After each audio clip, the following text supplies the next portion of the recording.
কি ব্যাপার, হঠাৎ করে তুমি আমাকে মা বলছো কেন? হঠাৎ করি না বিটি, যেদিন থেকে আপনাদের বাড়িতে এসেছি সেদিন থেকে আপনাকে দেখলেই আমার মায়ের কথা মনে পড়ে। হ্যাঁ বিটি, চাচি একদম আপনার মতনই দেখতেছিল।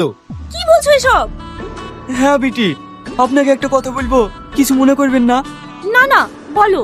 বলছি আমি আপনাকে সারা জীবন মা বলে ডাকতে চাই। ঠিক আছে, ডেকো। কিন্তু এভাবে কি করে দেখবো? তাই বলছি, আমার মা মরে যাওয়ার পর থেকে আব্বা এখনো বিয়ে করেনি, আর আপনারও বিয়ে হয়নি। তাই আমার আব্বার সঙ্গে আপনার বিয়ে দিয়ে সারা জীবনের জন্য আপনাকে মা বানিয়ে নিয়ে যেতে চাই। ঠিক আছে, তোরা যখন বলছিস তাই হবে। এই তোরা এখানে বসে কি করছিস? আরে এরাই তো জামাই, তুই এদেরকে চিনিস নাকি? চিনবো না মানে? খুব ভালো করে চিনি।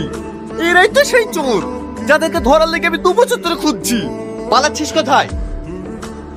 এইবার আমার মেয়ে দুটোর কি হবে? আবার তুমি বিলি টেনশন করো না, এবার তোমার ছেলে প্রমোশন পাক্কা।